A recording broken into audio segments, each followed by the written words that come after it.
Subscribe करें science with VS channel को और बेल आइकन को दबाएं ताकि आपको मिलते रहें साइंस और मैथ्स के सुपर वीडियोस।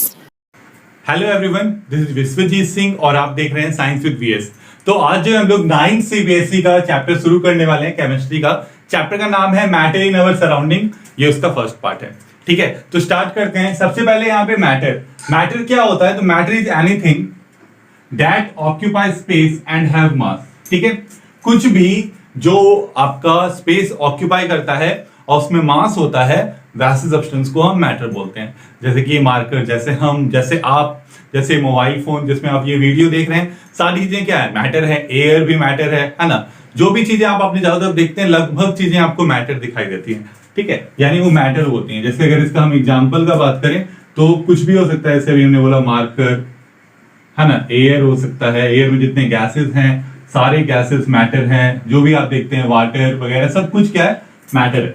ठीक है, कुछ भी जो स्पेस ऑक्यूपाइज करे और उसमें मास हो तो वो क्या होगा?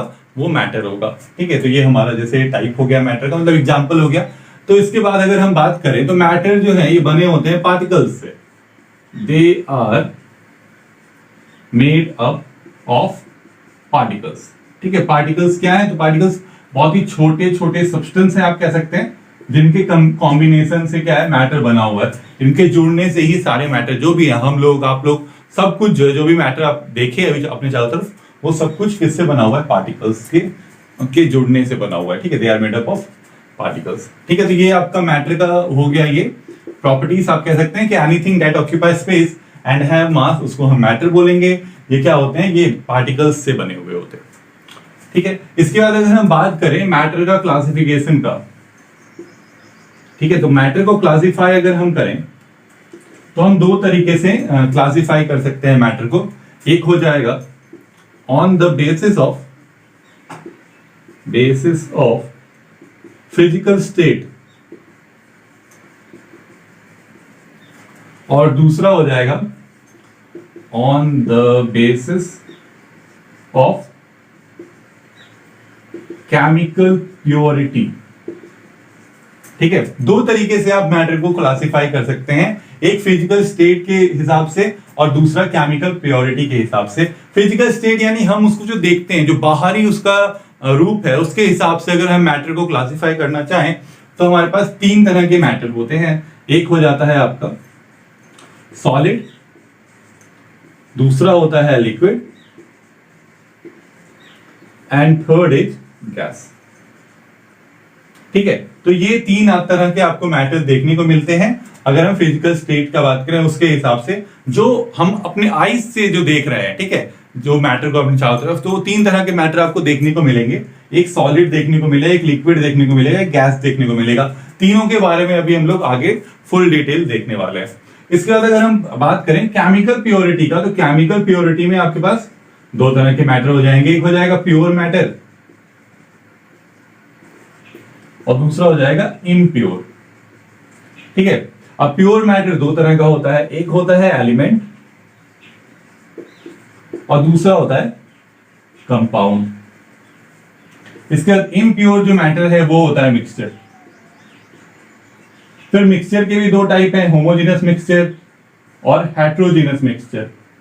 तो ये जो आपको यहाँ पे पार्ट है, ये केमिकल प्योरिटी वाला, ये आपको नेक्स्ट चैप्टर में पढ़ना है। केमिस्ट्री का जो चैप्टर 2 है उसमें हमको यही पढ़ना है, कैसे जो आपका मैटर है वो केमिकल प्योरिटी के हिसाब से कैसे मैटर का डिवीजन किए हैं।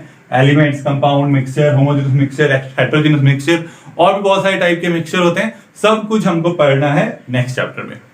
इस चैप्टर में हमको क्या पढ़ना है? इस चैप्टर में हमको ये फिजिकल स्टेट्स के बारे में पूरी बेसिक डिटेल पढ़नी है कि सॉलिड क्या होता है, लिक्विड क्या होता है, गैस क्या होता है, इन तीनों के बीच में क्या डिफरेंसेस हैं, सॉलिड से आप कैसे लिक्विड बना सकते हैं, लिक्विड से कैसे आप गैस बना सकते हैं, और भी बहुत सारे टर्म्स इन ही तीनों से रिलेटेड, सॉलिड, लिक्विड और गैस से रिलेटेड टर्म्स के बारे में ही हमको इस चैप्टर में पढ़ना है। ठीक है, तो स्टार्ट करते हैं पहले सॉलिड, लिक्विड और गैस के डिफरेंस के साथ।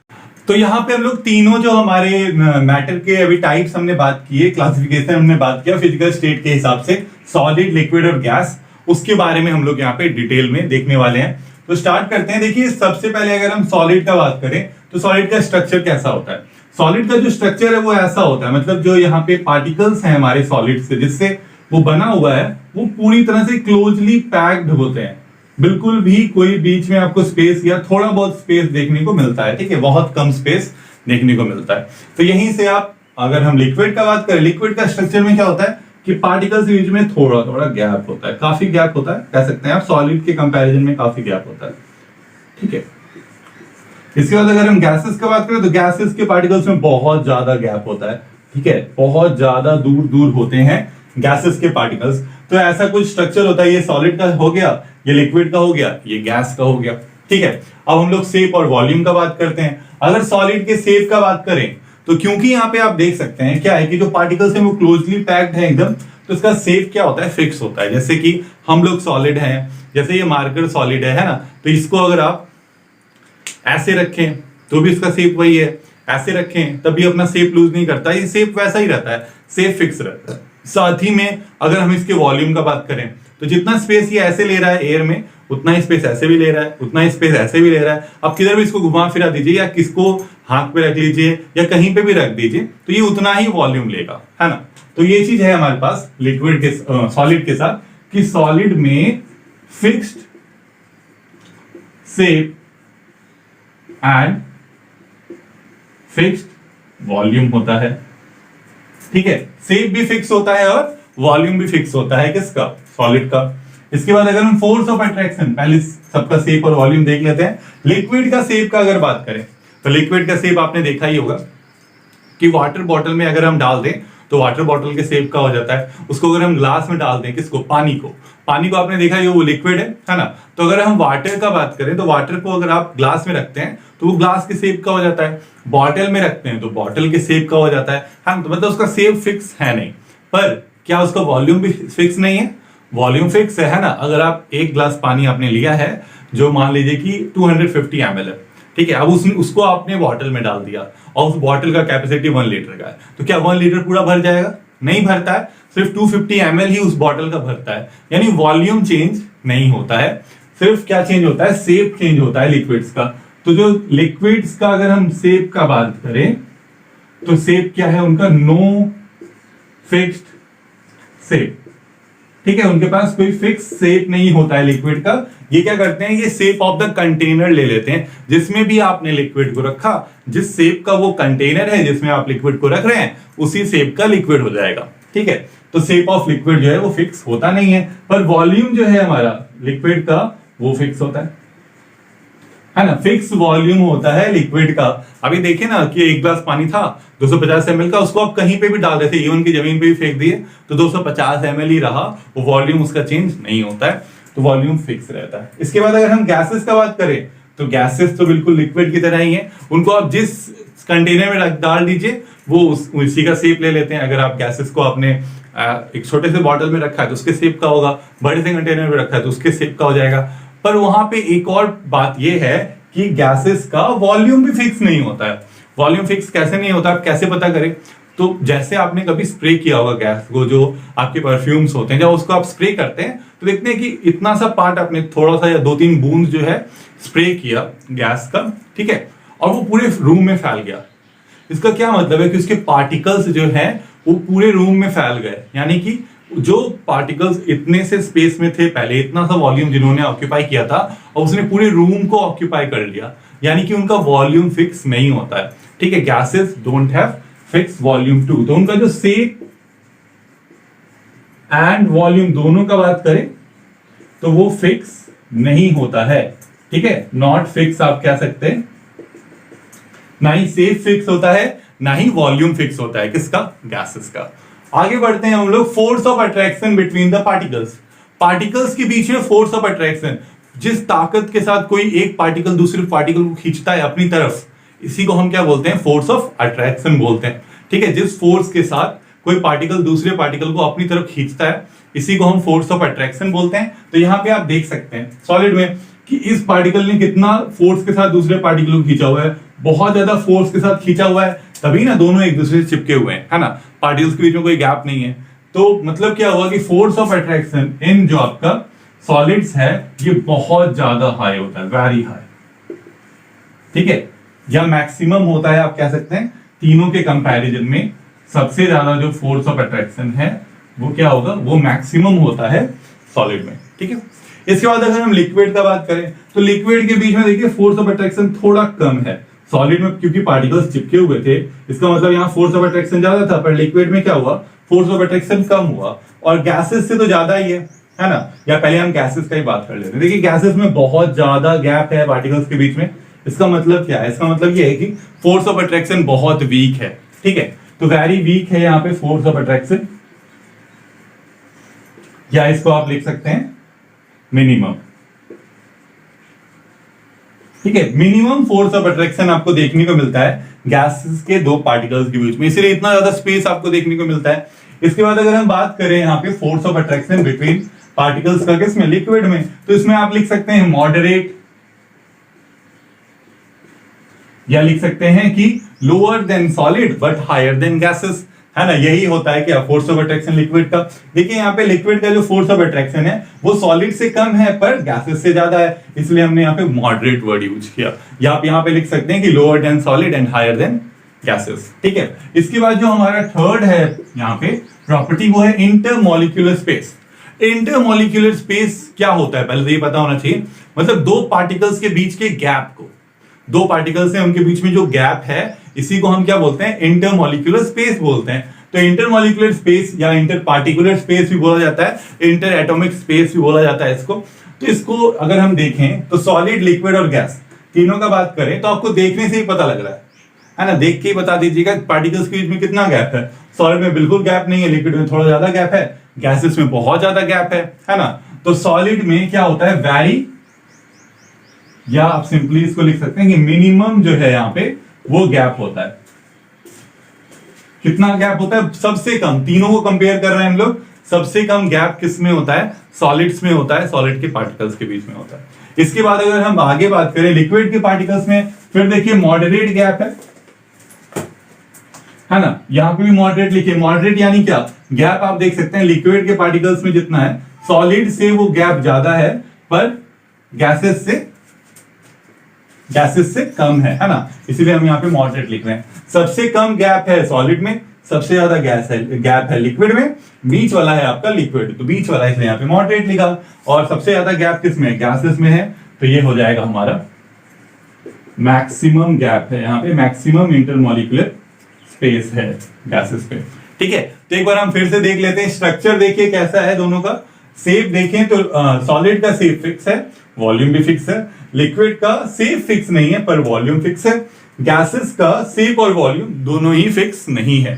ठीक है, अगर हम फोर्स ऑफ अट्रैक्शन का बात करें तो सॉलिड का मैक्सिमम होता है, लिक्विड का मॉडरेट होता है और गैसेस का मिनिमम होता है। अगर हम इंटरमॉलिक्यूलर स्पेस का बात करें, सॉलिड्स का मिनिमम होता है, लिक्विड्स का मॉडरेट होता है और गैसेस का मैक्सिमम होता है। ठीक है, तो ये हमारा यहाँ पे हो गया, क्या हो गया, फिजिकल स्टेट्स जो है हमारे सॉलिड, लिक्विड और गैस, उनके बारे में आपको डिटेल्ड इंफॉर्मेशन मिल गई। तो यहाँ पे जो हम लोग ट्रांसफॉर्मेशन के बारे में बात करने वाले हैं। ट्रांसफॉर्मेशन मतलब कि जो हमने अभी 3 स्टेट्स ऑफ मैटर पढ़े, कौन कौन से थे, सॉलिड, लिक्विड और गैस, वो तीनों जो है आपस में इंटरचेंजेबल है। मतलब आप सॉलिड को लिक्विड में बदल सकते हैं, लिक्विड को गैस में बदल सकते हैं, गैस को फिर लिक्विड में बदल सकते हैं, लिक्विड को फिर सॉलिड में बदल सकते हैं। ये क्या, ये इंटरचेंजेबल है, ये आपके जितने भी स्टेट्स ऑफ मैटर आप लोगों ने पढ़े अभी।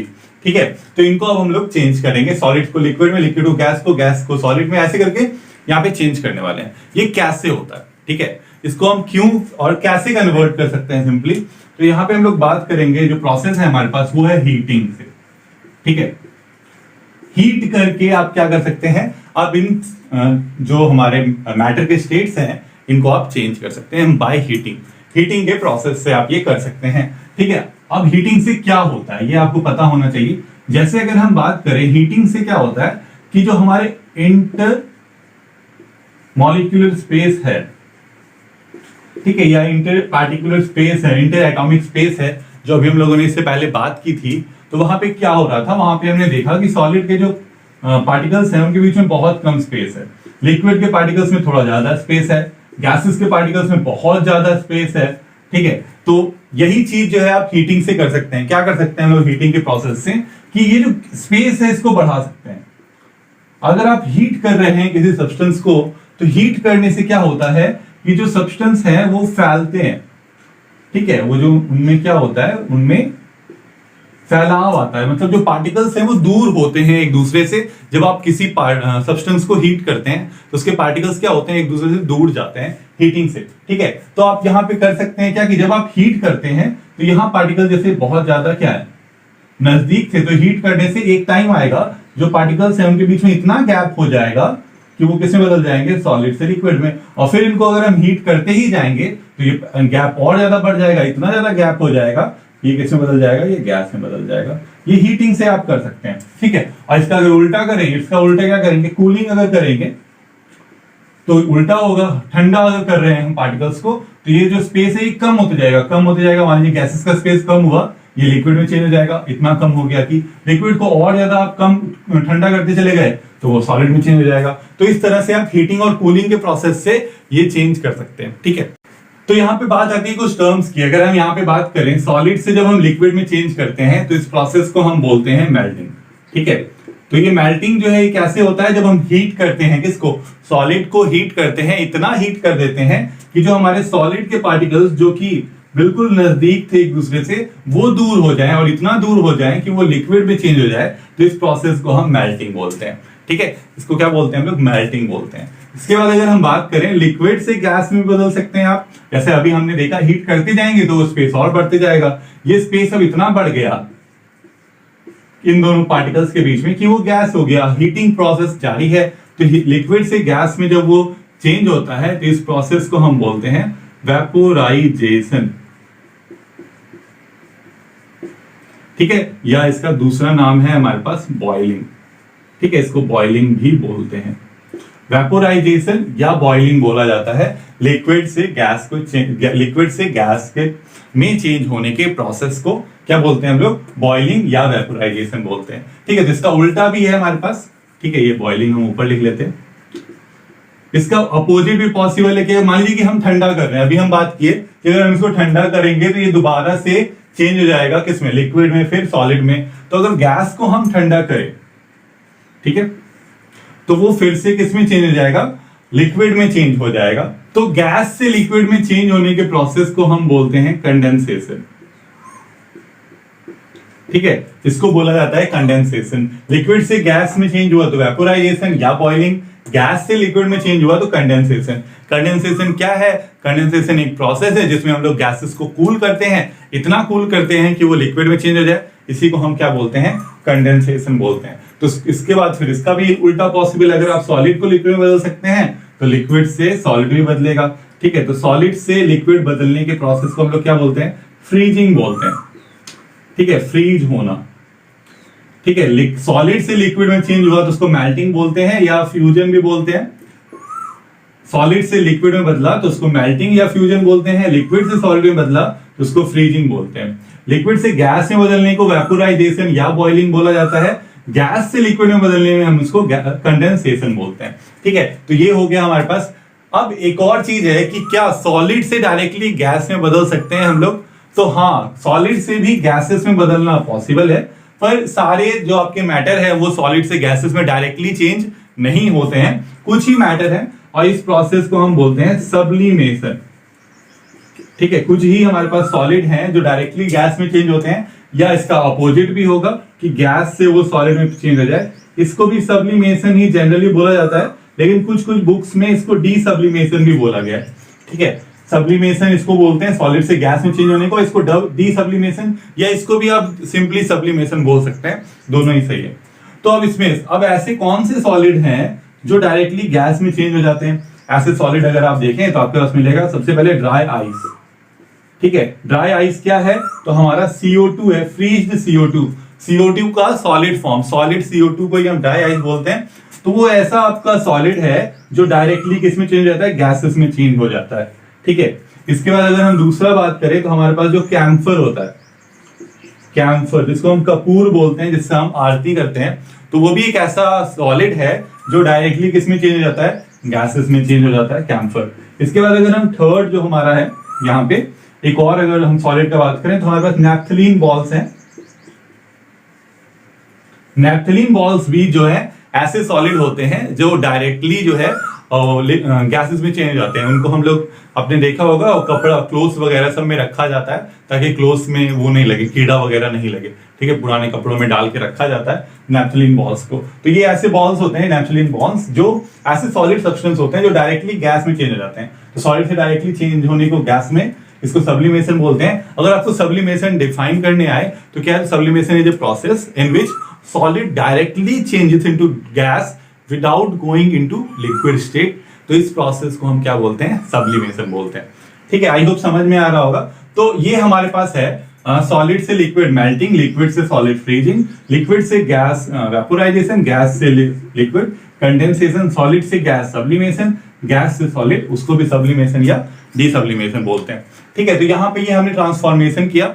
और एक तरह से हम ट्रांसफॉर्मेशन कर सकते हैं, उसको हम लोग देखें। एक और टाइप का जो हमारे पास यहाँ ट्रांसफॉर्मेशन है वो क्या है, वो कंप्रेसिंग है। बाय कंप्रेसिंग या बाय अप्लाइंग प्रेशर, हम प्रेशर अप्लाई करके भी किसी का स्टेट चेंज कर सकते हैं, ठीक है। जैसे हम लोग यहाँ पे लिए हैं एक गैस, ठीक है, ये गैस है, इस पे बहुत ज्यादा प्रेशर अप्लाई किया गया, इतना प्रेशर अप्लाई किया गया, प्रेशर मतलब दबाव दिया गया, ठीक है, उसको दबाया गया आप कह सकते हैं सिंपली। उसमें प्रेशर अप्लाई किया गया और इतना अप्लाई किया गया कि जो पार्टिकल्स हैं वो काफी नजदीक आ गए। अब देखिए पार्टिकल्स इतने नजदीक आ गए कि ये गैस से किसमें चेंज हो गया, लिक्विड में चेंज हो गया, ठीक है। तो गैस से लिक्विड में चेंज करने के लिए हमारे पास दो फेनोमेना आ गए। एक तो आप कूलिंग करके कर सकते हैं और बाय क्या कर सकते हैं, कंप्रेसिंग से भी, है ना। आप उसको गैस को अगर बहुत ज्यादा ठंडा कर दें तब भी वो लिक्विड में चेंज हो जाएगा। अगर आप गैस को बहुत ज्यादा कंप्रेस कर दें, प्रेशर लगा दें, तो भी वो लिक्विड में चेंज हो जाएगा। उसका एग्जांपल भी पता होना चाहिए। एग्जांपल है हमारे पास एलपीजी, जो हम लोग घरों में यूज करते हैं। इसका फुल फॉर्म क्या है, liquefied petroleum gas. Liquefied petroleum gas इसको हम लोग बोलते हैं। देखिए वर्ड में ही क्या है, लिक्विफाइड है, मतलब ये ऐसा पेट्रोलियम गैस है जो लिक्विफाइड किया गया है। लिक्विफाइड मतलब उसको लिक्विड में बदला गया है। जो आपका गैस सिलेंडर होता है उसके अंदर जो लिक्विड है, जो गैस है, इसको प्रेशर में डाल के एकदम गैस पे प्रेशर लगा के उसको लिक्विड में बदल दिया गया होता है। मतलब उसमें क्या होता है, सिलेंडर के अंदर ये लिक्विड के फॉर्म में होता है, पर जब ये बाहर निकलता है तो ये क्या होता है, प्रेशर वो रिलीज हो जाता है और दोबारा से गैसेस में बदल जाता है। तो एलपीजी क्या है हमारा, लिक्विफाइड पेट्रोलियम गैस, जो कि कंप्रेस करके उस गैस को लिक्विड में बदला गया है। इसके बाद अगर हम दूसरा एग्जांपल देखें तो हमारे पास सीएनजी है ना। सीएनजी देखिए क्या है, कंप्रेस्ड नेचुरल गैस, ठीक है। इसके भी देखिए नाम में ही कंप्रेस्ड है, मतलब इसको कंप्रेस किया गया। ये ऐसा नेचुरल गैस है जिसको कंप्रेस करके क्या किया गया, लिक्विड में चेंज किया गया है, और फिर जब वो बाहर निकलता है तो गैस में बदल जाता है। तो ये हम लोगों ने यहाँ पे ट्रांसफॉर्मेशन देखा। तो ट्रांसफॉर्मेशन यहाँ पे दो तरह से पॉसिबल है। गैसेस के से लिक्विड का ट्रांसफॉर्मेशन आप दो तरीके से कर सकते हैं। एक तो बाय कूलिंग कर सकते हैं, ठंडा कर दीजिए तो ट्रांसफॉर्मेशन हो जाएगा, और दूसरा ट्रांसफॉर्मेशन कौन सा होगा, बाय कंप्रेसिंग। उसको कंप्रेस कर दें अगर तो भी जो आप है वो ट्रांसफॉर्मेशन कर सकते हैं गैसेस से लिक्विड का। तो यहाँ पे हम लोगों ने ट्रांसफॉर्मेशन देख लिया फिजिकल स्टेट्स का, सॉलिड से लिक्विड, लिक्विड से गैस, गैस से सॉलिड, सॉलिड से गैस, सारा ट्रांसफॉर्मेशन हमने कंप्लीट कर लिया। तो यहाँ पे जो है आज का वीडियो फिनिश होता है। ये फर्स्ट पार्ट था इस चैप्टर का। सेकंड पार्ट जो है आपको बहुत जल्द मिल जाएगा, उसमें हम लोग जो है बाकी जितने भी टॉपिक्स बचे हुए हैं इस चैप्टर में वो कवर करने वाले हैं, ठीक है। वीडियो को देखने के लिए बहुत बहुत थैंक यू। अगर आप चैनल पे नए हैं तो प्लीज चैनल को सब्सक्राइब करें, और अगर आपको वीडियो पसंद आई तो वीडियो को लाइक करें और खूब सारा शेयर करें। Thank you.